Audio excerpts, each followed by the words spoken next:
Download and upload more than ever before with an ultra-fast fiber connection. With 3 simple steps, you can be the one with an SLT fiber optic connection. Visit slt.lk.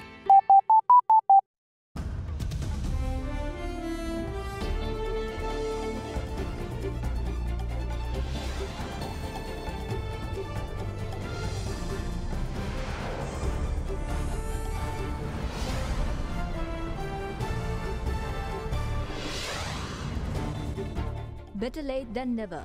Darusman report revisited. Present minister, but ministers before him. Fingers crossed for downpour. Engineers Union at the Ceylon Electricity Board warns of a possible escalation in power crisis. More controversy. Indian media cast further doubt over the Mirijawala oil refinery project. Jagat Raksha Jagan is going to take part in a 3.8 billion oil refinery deal with the Sri Lankan government. PM pushed aside. British MPs take control of the Brexit process. These stories and much more coming your way on First at 9 this Tuesday, the March 26, 2019. From AdaDerana, this is AdaDerana First at 9. Live from Studio 24 in Colombo.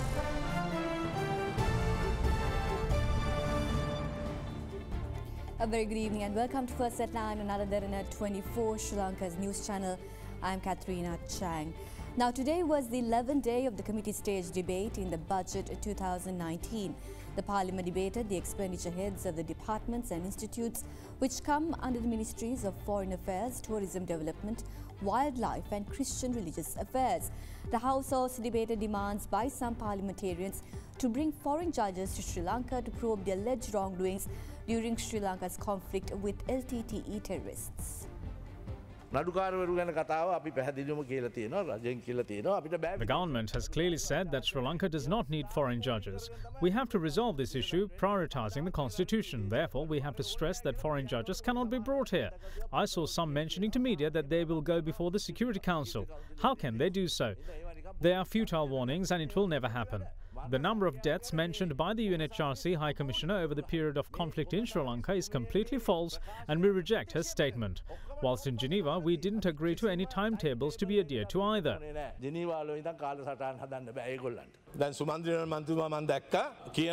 saw that MP Sumandiran had said that they will take Sri Lanka before the International Criminal Court, unless they are allowed to bring foreign judges to Sri Lanka.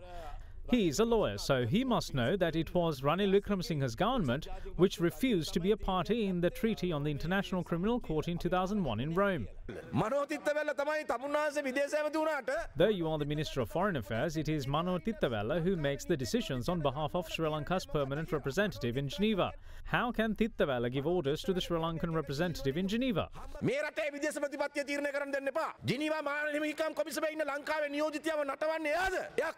The minister in recent times has done very well, I would say, particularly with regards to denouncing the Darusman report and organizations that tend to quote the Darusman report as if it were gospel. The Darusman report, which is full of hearsays, borrowed and quoted ad nauseum by prejudicial parties, third parties, in some cases, without any corroboration of the facts stated therein. The Darusman report should not have been denounced by this present minister, but ministers before him.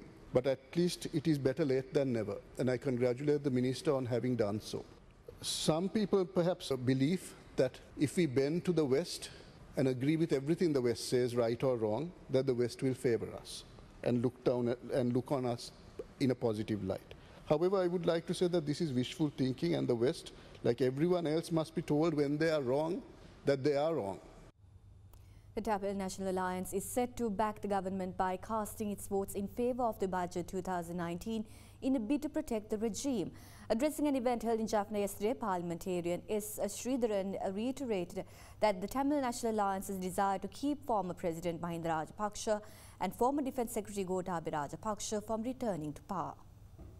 The TNA will be supporting the budget this year. Some view this as our attempts to protect the current government, which is true, because if we don't support the government of Prime Minister Ranil Wickremesinghe, opposition leader Mahinda Rajapaksa will return to power.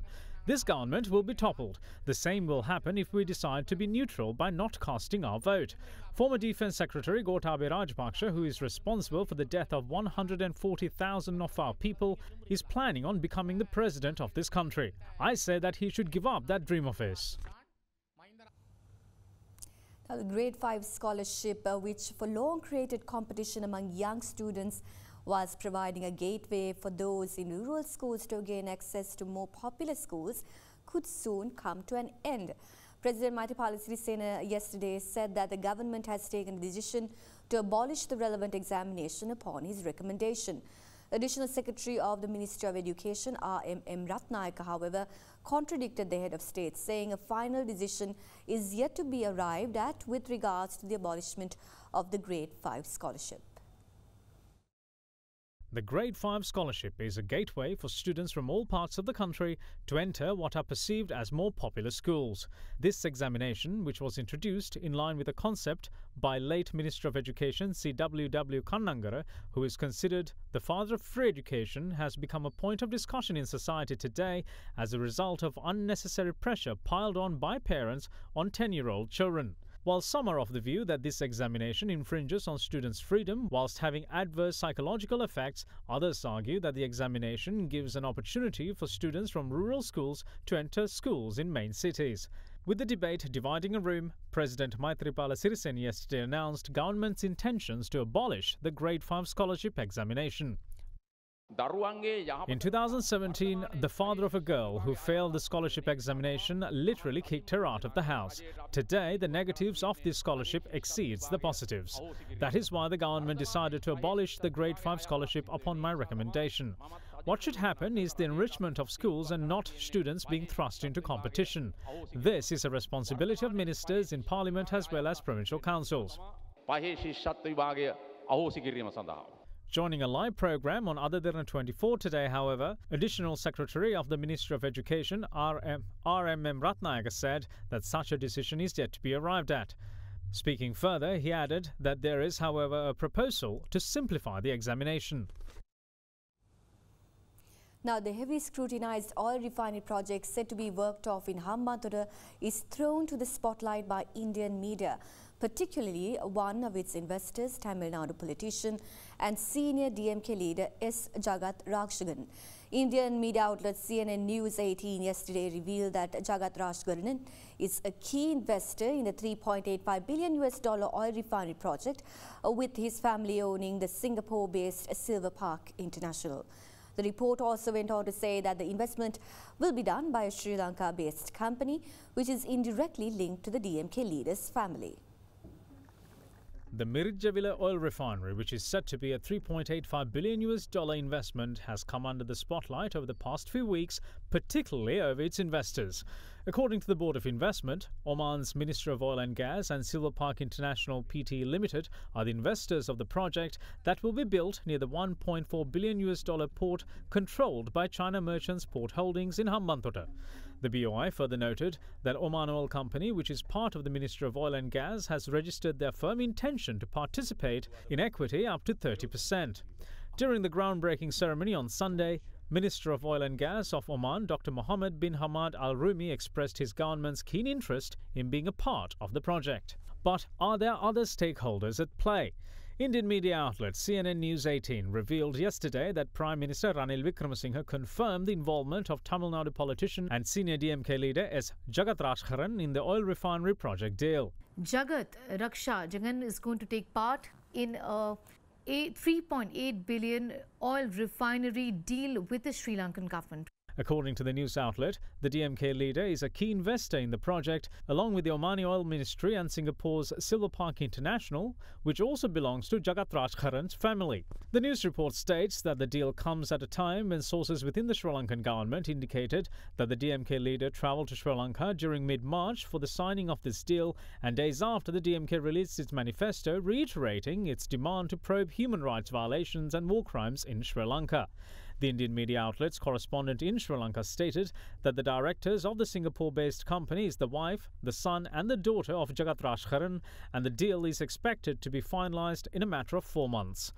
The media outlet further stated that sources from the Sri Lankan government revealed that 70% of the investment will be done by a Sri Lanka-based company which has indirect links to the DMK leader's family. CNN News 18 highlighted that DMK, however, remains silent on the issue, with its senior leaders not willing to respond over the deal. Meanwhile, leader of the Pivituru Hela Urume, parliamentarian Uday Gammanpila, voiced his concerns over the alleged involvement of the Oman government in the capacity of an investor at a media briefing today. The oil refinery project was introduced as a joint venture between Singapore and Oman.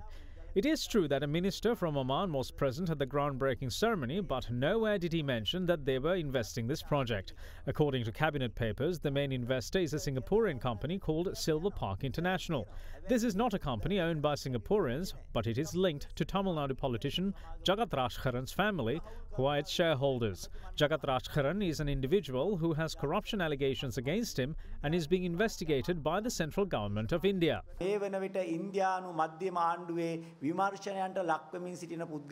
Following the report by Indian media outlet CNN News 18, First at 9 contacted the Board of Investment to obtain clarification on the involvement of DMK leader S. Jagat Rajkaran in the oil refinery deal. An official from the BOI, however, noted that they will provide their response over the coming days after perusing the news report. Meanwhile, the United National Party, which was vociferous in Parliament recently over the legitimacy of the project, conceded today that an environmental assessment report has not been obtained prior to commencing the fuel refinery project in Hambantota. Whilst emphasising on the profits Sri Lanka is said to generate through it, Deputy Minister Nalin Bandara Jayamaha today was yet again dismissed any doubts cast over Omani government's involvement in the project, saying the presence of Oman's Minister of Oil and Gas at the relevant groundbreaking ceremony serves as proof. Once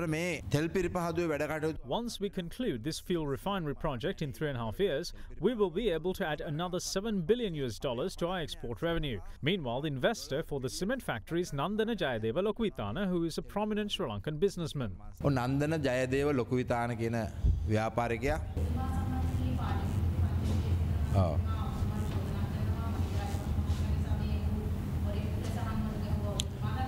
I never called him a thief anywhere, but during some of our addresses, his name was mentioned, as you say. But even then, the story was that the Marriott hotels in Dubai, which are alleged to be his, are in fact not owned by him and instead are operated with money of the Rajapaksa family.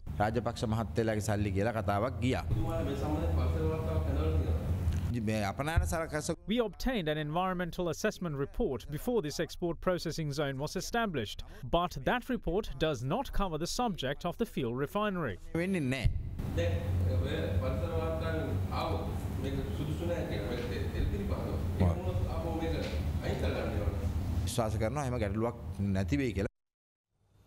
UPFA parliamentarian Thilanga Sumitipala today moved to quash rumours of yet another national government involving the United National Party and the Sri Lanka Freedom Party. MP Sumitipala also insisted that it is the right of both the SLPP and SLFP to moot their own candidates for the presidential election. Meanwhile, UPFA MP Anura Priyadarshana Yapa urged the president to keep the UMP at bay for the sake of the SLFP's survival.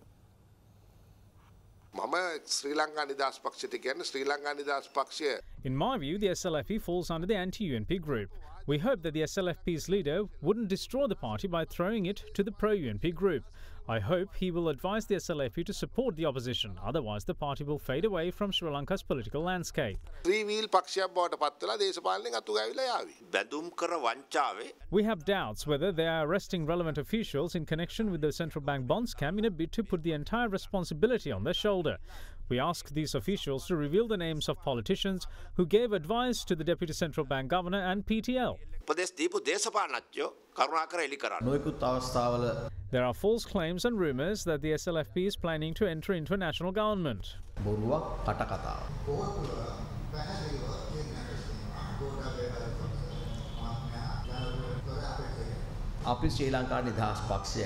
As the SLFP, we would like our leader to contest in the upcoming presidential election. It is our right to stand for our decision. The SLPP too has the right to choose a presidential candidate of their choice. But we would not like to talk about such matters at this point. We hope both our groups would agree on one presidential candidate. Minister of Power and Energy puts the ongoing power crisis down to the government's inaction in resolving issues surrounding power generation. Speaking to media, the minister went on to say that steps will be taken to resolve the daily power interruptions before the 10th of April. Meanwhile, the Ceylon Electricity Board Engineers Union warns that if the island does not receive adequate amounts of rain by the end of April, the country could plunge into a deeper power crisis. The daily demand of electricity across the island is 2,600 megawatts. However, the national grid can only generate 2,260 megawatts per day. Around 500 megawatts are generated by hydropower, while the remaining 1,760 megawatts are supplied by diesel, coal and furnace oil. It has been reported that with the dry weather conditions experienced in many parts of the island, water levels at reservoirs have dropped to less than 30%. Owing to the water crisis in Kukuleganga hydroelectric power plant in Ukuwela, Rantambe is only operational at night. Meanwhile, operations at the Inginiagala hydroelectric power plant has come to a standstill since last night. In the meantime, the program to induce artificial rain over the Kasuri and Mausakale reservoirs have been temporarily halted by the Sri Lanka Air Force owing to the lack of cloud layers in the area. Meanwhile, the Ceylon Electricity Board's Engineers Union said that if the country does not receive adequate amounts of rain by the end of April, the electricity crisis could deepen further. Speaking to AdaDerana, chairman of the CEBEU, Saumya Kumarawadu said that it is the government's responsibility to ensure that adequate power plants are constructed to meet the demand of the public. Meanwhile, various views were expressed on the power issue at various platforms today as well. If they do not want to restrict electricity supply, then the government should purchase electricity from the private sector. The government has estimated that it will cost around 80 billion rupees if they are to do so. The government does not have enough money for this. During the end of my tenure, we were prepared to construct 3 LNG power plants. We need to produce energy that is environmentally friendly. We had a deal with China to create a 400 megawatt power plant with China. We also wanted to construct a plant in Kerawalapitiya with Japan, as well as a 500 megawatt power plant with India. The political coup occurred just as we were about to break ground. Kerawalapitiya LNG. They called for tenders for the Kerawalapitiya power plant, but the government decided to offer the tender to a Chinese company at a high price instead of the local company called Lakdanavi, which would have constructed it for a lesser price. Thereafter, the government made an unprecedented decision where cabinet approval was granted to offer the tender to both these companies, but they will have to construct a 600 megawatt power plant rather than a 300 megawatt power plant. But the issue is that the two companies will do so at different costs. The German ambassador said that with such errors made with tenders, not even one investor will think of investing in Sri Lanka. ශ්‍රී ලංකාව දිහා ආයෝජකයෙක් බලන එකක්වත් නැහැ.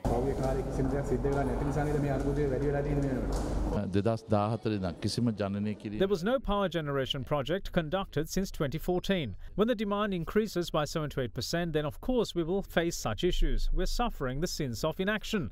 But there is no point in blaming the past. We only have to suffer for a short period. It is unfortunate, but we're working towards avoiding such a crisis in the future. In the meantime, the government could well be looking at atomic energy as a source to address the deficiencies in the country's power sector. Addressing a meeting held with representatives of the 41st Regional Cooperative Agreement for Research, Development and Training, Minister of Power and Energy Ravi Karunanayake lamented the lack of atomic energy assistance in times of heavy hydropower reliance. I am sure that the deep fears and expectations generated by discoveries and diverse use of nuclear technology taken due to notice at the time had been professionally managed. It shall, so far as it is been able, and assistance provided by it also requests under its supervision or control is not used in such a way as to further any military purpose. The wide range of applications in many fields that can make a significant contribution to the development of medical, agricultural, industrial, energy and environmental sectors in Sri Lanka has to be addressed assiduously in the future and facilitating the utilization of this technology in Sri Lanka. I do hope that the peaceful process utilized by the Atomic Agency can help us to develop cheap power from atomic resources. These days, Sri Lanka is going through some bad weather climatic conditions. We normally rely very heavily on hydro. So thermal power is being used. But if we had the assistance of atomic power, it would have been useful. So I'm just only trying to address how each country plays pivotal roles in them. But we little Sri Lanka would love to learn, facilitate from other activities and other areas that are there for a meaningful benefit of Sri Lanka. The National Water Supply and Drainage Board announces that a 9-hour water cut will be in effect in parts of Colombo from this evening onwards. The disruption to the water supply is already underway, with it commencing at 9 p.m. today. The board says that the decision was taken owing to maintenance work and said that the water supply to Colombo 13, 14 and 15 will be suspended during this time period. Meanwhile, the water supply to Petta and Colombo Fort will not be disrupted. However, the supply to these areas are expected to be low in pressure until 6 a.m. tomorrow.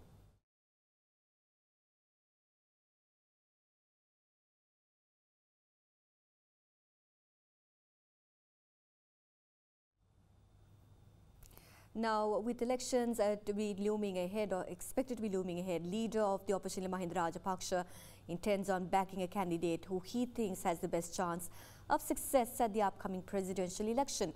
He expressed these views at a meeting held with the heads of media organization regarding the negative aspects of the proposed Prevention of Terrorism Act.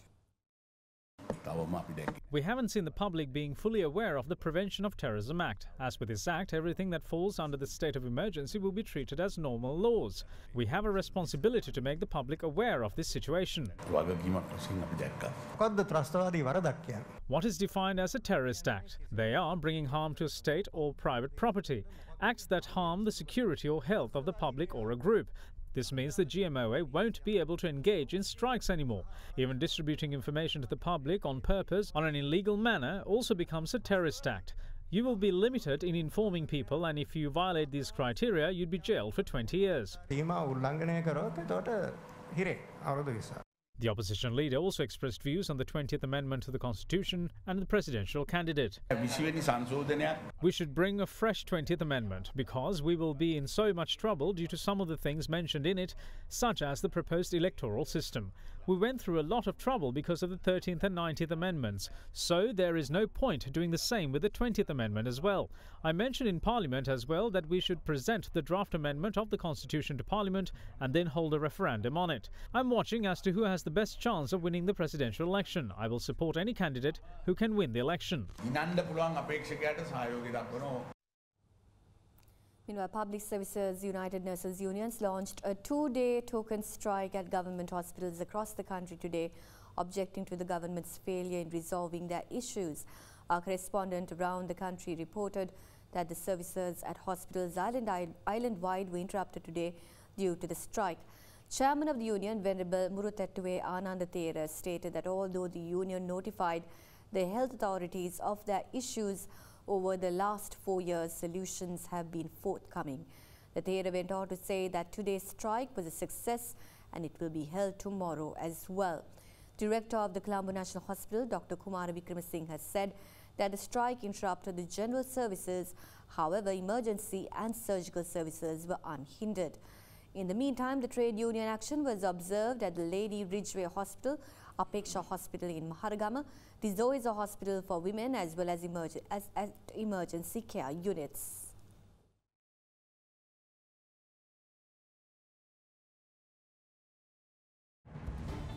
Well, up next is a short commercial break, so make sure you stay tuned for more news on the other side.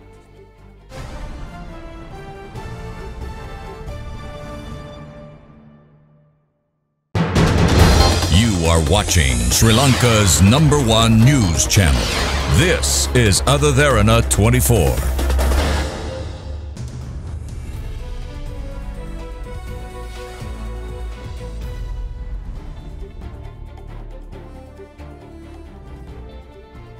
Well, one of Colombo's well-known restaurants, the Ministry of Crab, was ranked 35th in the list of Asia's 50 best restaurants in 2018 at an award ceremony held in Macau today. The list of world's 50 best restaurants is an annual list composed taking into consideration opinions and experiences of more than 1,000 international restaurant industry experts. It is recognized around the world as the most credible indicator of the best places to eat on earth and is the trusted arbiter of what matters in global cuisine.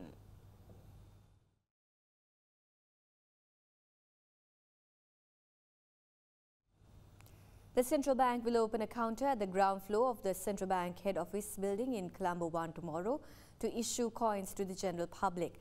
This counter will be open for the public from 9 a.m. to 11 a.m. on every Wednesday and Thursday except public and bank holidays. Coins are issued in packets of 100 pieces each, and the minimum amount of coins at a time is one packet of 100 coins from one denomination. Maximum value of coins is issued per person at a time is 20,000 rupees in any denomination, or 1, 2, 5 and 10 rupees from this counter.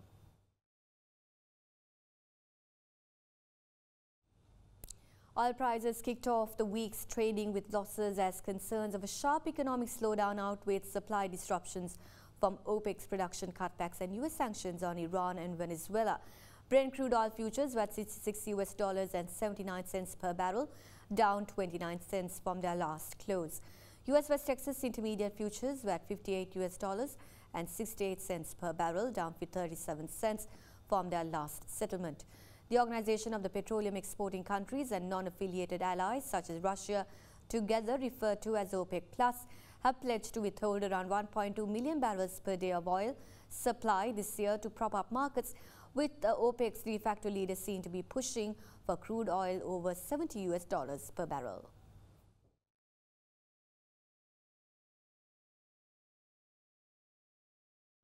On to the Colombo Bourse now. Sri Lankan shares closed at their lowest in more than 6 years today, ending weaker for a 7th straight session, dragged down by telecommunication and banking stocks. The all-share price index ended with 0.29% slide at 5,513.67, its lowest close since the 19th of December in 2012. The market turnover was recorded at 311.5 million rupees, and foreign investors sold a net 36.6 million rupees worth of shares. Let's now cross over to a full report on the Bourse performances today. In the bond market, the secondary market yield curve witnessed a slight downward shift ahead of the tomorrow's primary bill auction. Buying interest was witnessed from foreign banks, mainly centered on the short-term maturities. Equity market continued the negative sentiment for the 7th consecutive day. A net foreign outflow was witnessed amidst high foreign participation. The Sri Lankan rupee ended firm at 179 rupees and 94 cents to the dollar on greenback selling by some banks on behalf of inward remittances and exporter conversions. It had closed at 178 rupees from 10 to 20 cents yesterday. Here's a look at how the rupee traded against other major currencies around the world.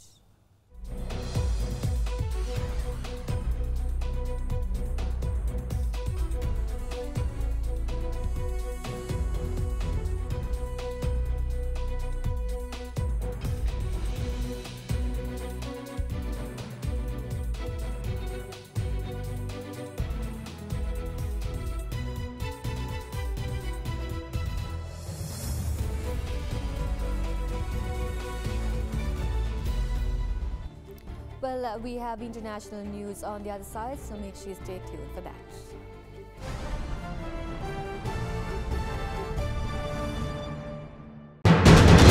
You are watching Sri Lanka's #1 news channel. This is AdaDerana 24.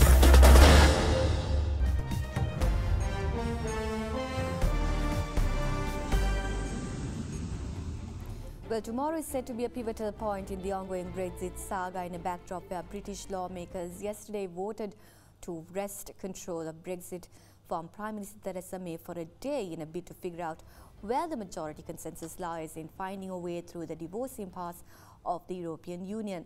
The amendment put forward by a lawmaker from May's Conservatives changes the rules of Parliament tomorrow in order to provide time for so-called indicative votes on Brexit options. British Prime Minister Theresa May told lawmakers yesterday that they must confront the reality of the hard choices before them regarding Britain's divorce from the European Union. May said there was not yet enough support for her to put her Brexit deal to a vote in Parliament for a third time, but she would continue with talks with lawmakers to try to get their backing. She also said that the UK was continuing to prepare for a no deal. May tried to head off a defeat by offering MPs a series of votes on Brexit alternatives organised by the government. She said allowing MPs to take over the Commons agenda would set an unwelcome precedent. But supporters of Conservative backbencher Sir Oliver Litwin's cross-party amendment said they did not trust the government to give MPs a say on the full range of Brexit options. Ultimately, Prime Minister May was dealt a fresh blow as the government was defeated by 329 votes to 302, setting up votes tomorrow to find out what kind of Brexit has most support among parliamentarians. 30 Tory MPs voted against the government, including 3 ministers. Former Industry Minister Richard Harrington, who resigned on Monday to vote against the government, said, quote, "It's absurd that now we are in a position of political impasse and Parliament hasn't actually talked about it on the floor of the House of Commons. That's what I call a democratic deficit," unquote. US President Donald Trump's attempts to bypass the Congress and build a wall along the US border with Mexico received its first contribution, with the Pentagon authorizing the transfer of $1 billion to Army engineers for its construction. The funds are the first under the national emergency declared by President Trump and will be used to build about 91 kilometers of fencing despite opposition of the Democrats. The US President called the situation at the southern border a crisis and insists a physical barrier is needed to stop criminals crossing into the United States. His critics say he has manufactured the border emergency. The Democratic-controlled House of Representatives passed a resolution to overturn the emergency last month, and 12 Republicans later sided with Democratic senators to get it through the Senate. President Trump, however, vetoed the resolution earlier this month, and Congress will now need a 2/3 majority in both chambers to override him, which correspondents say is unlikely to happen.